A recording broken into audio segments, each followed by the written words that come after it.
እሺ ተመልካቾች እንዴት ናችሁ? ዛሬ በተለይ የማማከር አይነት ስራዎችን የምትሰሩ ሰዎች እንዴት ዋጋ እንደምታወጡ የተወሰነ ሐሳብ ሰጣችኋለሁ። ከዚህ ቀደም ምርትና አገልግሎት ላይ ዋጋ እንዴት እንደምታወጡ ሐሳብ ሰጥቻችሁ ነበር። ዛሬ ደግሞ በማማከር ላይ የሚሰሩ ሰዎች እኛም ወደሱ ዘርፎች ስላለን ፕራይስ እንዴት ሴት እንደሚደረግ ሐሳብ ሰጣችኋለሁ። ለምሳሌ በጭንቅላታችሁ ይሄ ምርት ቀጥታ የለበትም፣ የሚታይ ምርት የለበትም፣ አገልግሎት ነው እና የአእምሮ ውጤትን ነው እዚያ የምታችሁ የምትሸጡት እና እንዴት ነው ዋጋ የምታወጡት? ለምሳሌ ቢዝነስ ፕላን የሚሰሩ ሰዎች ለአንድ ቢዝነስ ፕላን እንዴት ነው ፕራይስ የሚያወጡት?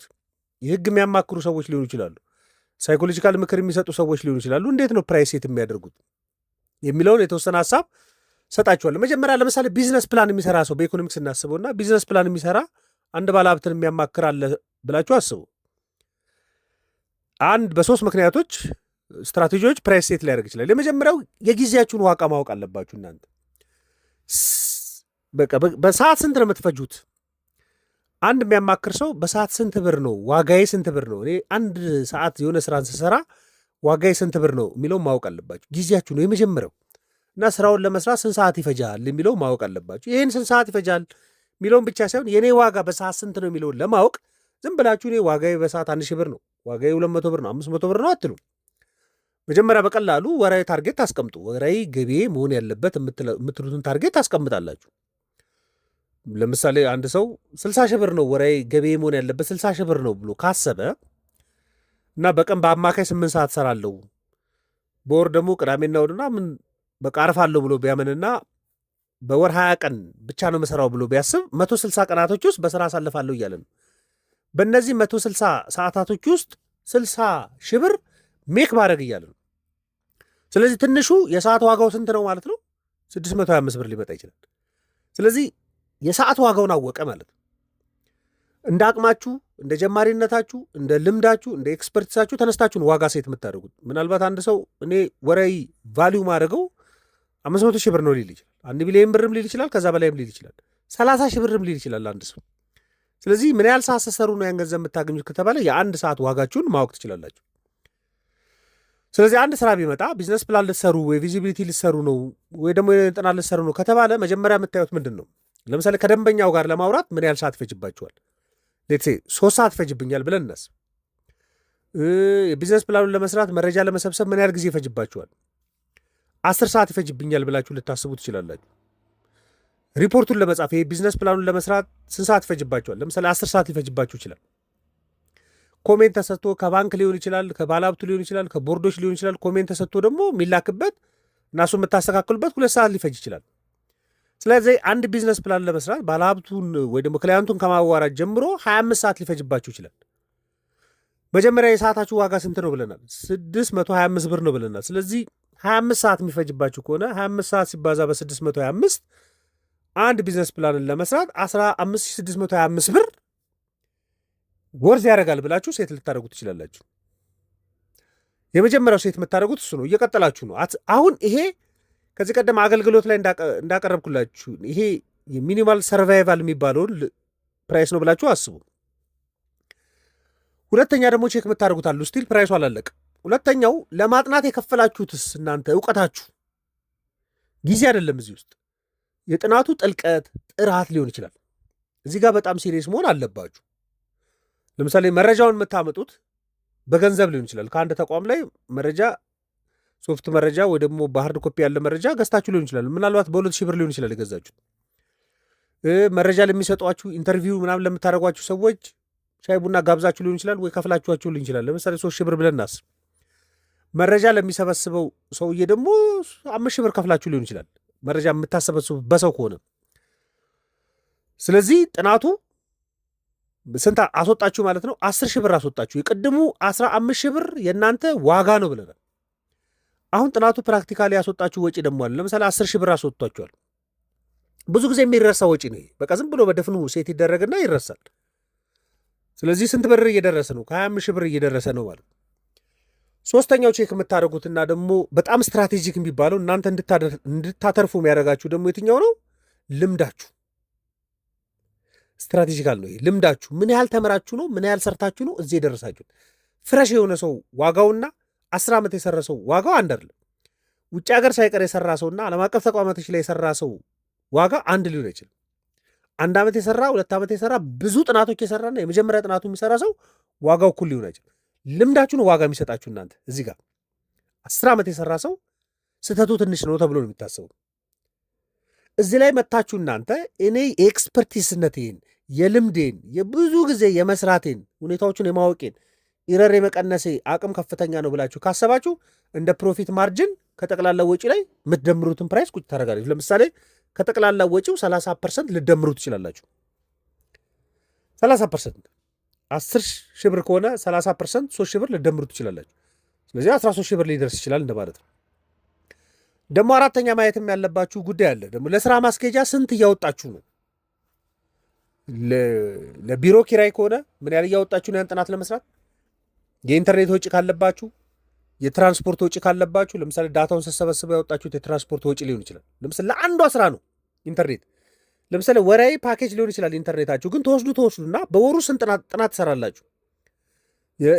ለዛች ጥናት ምን ያህል ይደርስባታል የሚለውን ትሰራላችሁ። ኪራይ ምን ያህል የተከራያችሁ? ለምሳሌ በወር 30 ሺህ ብር ቢሮ ተከራይታችሁ ቢሆን እና 3 ስራ ብቻ ብትሰሩ አንዱ ስራ 10 ሺህ ብር ድርሻ አለው ማለት ነው። የቤት ኪራዩ ድርሻ እሷን ትጽፋላችሁ። ለምሳሌ 10 ሺህ ብር ሊሆን ይችላል። ኢንተርኔት 500 ብር አውጥታችሁ ሊሆን ይችላል። ለዛች ስራ ዳታ ለመሰብሰብ ለትራንስፖርት 1500 ብር አውጥታችሁ ሊሆን ይችላል።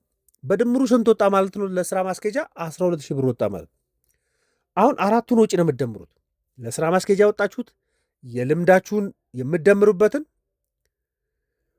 ደግሞ ለጥናቱ ጥራት ቫሊዩ ብላችሁ ደግሞ ያወጣችኋቸው አለች። መረጃ ሲሰበሰብ የነበሩ ያወጣችኋቸው ወጪዎች አሉ። ደግሞ የጊዜያችሁ ዋጋ አለ።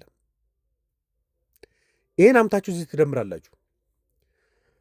ስለዚህ የጊዜያችሁ ወጪ ለአንድ ቢዝነስ ፕላን 15625 ብር አስወጥቷችሁ ሊሆን ይችላል። እናንተ ጥራቱን በጥራት ለመስራት የሄዳችሁባቸው ደግሞ መረጃ መሰብሰብ ስልቶች ላይ የነበሩ አሉ። ደግሞ ለምሳሌ ለኢንተርቪው በመረጃ ስብሰባ ወቅት ላይ የነበረ መረጃ የገዛችሁበት ከሆነ 10 ሺህ ብር ኮስት አድርጓችሁ ሊሆን ይችላል። እናንተ በስራ ማስኬጃነታችን ጥናት ለማጥናት 12 ሺህ ብር አውጥታችሁ ሊሆን ይችላል። ይሄ ስደምሩ 37625 ብር ሊመጣ ይችላል። አሁን ቅድምም ብያችኋል። የእናንተን ልምድ ምን ያህል ወርዝ ያደርጋል ብላችሁ ብታስቡ 30% ወርዝ ያደርጋል ብላችሁ ካሰባችሁ የ37625 ብር 30% ወደ 11287 ብር ይመጣል። በድምሩ ስንት መጣ? ይህንን ኤክስፐርቲሳችሁን ሲጨምሩበት 48912 ብር ሊመጣ ይችላል። ዝም ብሎ ራንደም የሆነ ቁጥር ነው እዚህ ስክሪፕቶ ላይ የምሰራላችሁ። ስለዚህ አንዱን ቢዝነስ ፕላን ለመስራት ስንት ብር ላይ ደረሳችሁ ማለት ነው? 48912 ብር። ምናልባት ቫት ሲጨምሩበት 56 ሺህ ብር ሊደርስ ይችላል። ቫት ምናምን ያለው ከሆነ አሁን ይህን ነው ቼክ የምታደርጉት። ደግሞ ከጎን እናንተ እስከ ቫትን ጨምራቱ እስከ 56 ሺህ ብር ልሰጡ ትችላላችሁ። ቫት ማይኖርበት ከሆነ ደግሞ እስከ 48 ሺህ ብር አገልግሎቱን ልሰጡ ትችላላችሁ። የቢዝነስ ፕላኑ ጥናቱን ለማጥናት ካወጣችሁት በተጨማሪ የእናንተን ትርፍ ምን ብላችኋል? 30% ደምራችሁ ነው። ግን እዚህ ጋር ብቻ አትቆዩም። ደግሞ የገበያው አማካይ ዋጋ ስንት ነው? አካባቢ ላይ ለአንድ ቢዝነስ ፕላን እየተከፈለ ያለው ስንት ነው? እሱን ቼክ ታደርጋላችሁ። ለምሳሌ ከ40 ሺህ እስከ 80 ሺህ ምናምን አካባቢ ሊሆን ይችላል። ስለዚህ አማካይ ላይ ነው ያላችሁት ማለት ነው። ሰዎች እስከ 40 ሺህም ለመክፈል ዝግጁ እንደሆኑ አረጋግጣችኋል። እስከ 80 ሺህ ብርም ለመክፈል ዝግጁ መሆናቸውን አረጋግጣችኋል። እናንተ ደግሞ 56 ሺህ ብር መሀል ላይ ነው ያላችሁት። ስለዚህ ሴፍ ዞን ላይ ነው ያላችሁት ማለት ነው። ግን ደግሞ የደንበኛ አቅምም ቼክ ማድረግ አለባችሁ። መካከለኛ አቅም ላይ ነው ወይ ያለው? ከፍተኛ አቅም ላይ ነው ወይ? እናንተ ምን ያህል ሪፑቴሽን አሳድጋችኋል የሚለውን ማወቅ አለባችሁ። ስለዚህ ዋጋዎቻችሁን ከ60 እስከ 70 ሺህ ብር ላይ ልታስቀምጡ ትችላላችሁ። ትደራደራላችሁ። ግን ድርድራችሁ በጣም ቴክኒካል መሆን አለበት። ምክንያቱም መረጃ አሰባሰብ ላይ ድርድር ልታደርጉ ይችላል። ለምሳሌ ውድ ነው የሚል ከሆነ እኔ መረጃውን በራሴ መሰብሰብ እችላለሁ ባለሙያዎች የሚል ከሆነ ኮስታችሁን ልትቀንሱ ትችላላችሁ።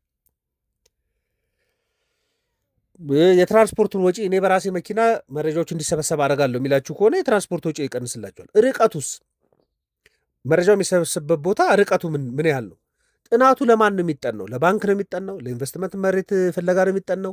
ባለሀብቱ ቢዝነስ ለማስፋፋት ስለሚፈልግ ነው የሚጠናው? ይህንንም ማወቅ አለባችሁ። ስለዚህ ይሄን ኮንሲደሬሽን ከታችሁ የአካባቢ ዋጋውን አውቃችሁ የእናንተን ቫሉ ሴት አድርጋችሁ ፕራይስ ሴት ልታደርጉ ትችላላችሁ። አንዳንዴ ይህ ኮንሰልት ላይ የሚሰሩ ሰዎች ፕራይስ ሴት ሲያደርጉ ሲቸገሩ እኔ ያል ይሄም እኮ ያዋጣል ይላል። ለምሳሌ 50 ሺህ ብር ከሆነ 20 ሺህ ብርም እኮ ያዋጣኛል ምናምን። ማዋጣትን የምትለኩበት መንገድ በጣም ጥንቃቄ የሚፈልግ መንገድ ነው። ምክንያቱም ጥናት የሚያማክሩ ሰዎች ማለት 20 ዓመት የተማሩ ከሆኑ 20 ዓመት የተማሩትን ኢንቨስትመንት እኮ ነው አሁን ዋጋ እያገኙበት ያሉት። 20 ዓመት የመማር ነው እንጂ በሁለት ቀን ውስጥ የመጨረስ ጉዳይ ብቻ አይደለም ጉዳዩ። ስለዚህ እሱን አውቃችሁ የህግም ከሆነ እንደዛ ነው። ህግም የሚያማክሩ ሰዎች ከሆኑ የእነሱን የሰዓት ቫሊዩ ማወቅ አለባቸው። በማማከር ውስጥ የሚያወጡትን ወጪ መደመር አለባቸው። እነሱ ያላቸውን ኤክስፐርቲዝ፣ ከዚህ ቀደም የነበራቸውን ክርክር የማሳመን አቅማቸው፣ ገበያ ውስጥ ያላቸው ልምድ፣ ቶሎ የመጨረሳቸው፣ የማስፈረዳቸው ምናምን አቅም ይለኩና ሴት ያደርጋሉ ፕራይስ። ሳይኮሎጂካሊ የሚመክሩ ሰዎችም እንደዛ ነው። ወንበር ጠረጴዛ ይዘው ነው የሚመክሩት። ነገር ግን ወንበር ጠረጴዛ ይዞ ለመምከር የሚሄዱበት ርቀት በጣም ሰፊ ነው። ኢቨን አማካሪ የሚባለው ሰርተፊኬት እንኳን ለማግኘት የሚወጣው ወጪ በጣም ውድ ነው። ሰዎች ማስተርስ ሊኖራቸው ይገባል። ከ10 ዓመት በላይ መስራት አለባቸው። በጣም ብዙ ትሬኒንጎችን መውሰድ ማረጋገጥ አለባቸው። በጣም ብዙ ኮስትና ኢንቨስትመንት አድርገው ነው እዚህ ቦታ ላይ የሚደርሱት። የእሱን ዋጋ በሙሉ ድምር ነው ይዛችሁ የምትመጡት እና የሚያማክሩም ሰዎች ዋጋ የሚያወጡት በዚህ ምክንያት ነው። ሄዳችሁ ምክር የምትፈልጉም ሰዎች ማወዳደር ያለባችሁ ደግሞ የአካባቢ ዋጋ ቼክ ማድረግ አለባችሁ። ኳሊቲን ኮምፕሮማይዝ ላታደረጉ ትችላላችሁ። በኳሊቲ ማጠር ማለት ሳይሆን ግን 4-5 አማካሪ ቦታዎች ላይ ሄዳችሁ ያለውን አማካይ ዋጋ የሰዎቹን ኬሪየር አውቃችሁ ነው ዲሳይድ የምታደርጉት። የምታማክሩም ሰዎች ፕራይስ ሴት የምታደርጉበት መንገድ ይሄ እንደሆነ የተወሰነ መረጃ ለመስጠት ነው። ማንኛውም ሀሳብ አስተያየት ካላችሁ ዘኢትዮጵያ ኢኮኖሚ ሪቪው ቴሌግራም እና ፌስቡክ ላይ ልትልኩልኝ ይችላላችሁ። ለነበረን ቆይታ በሙሉ ከልብ አመሰግናለሁ። መልካም ቀን።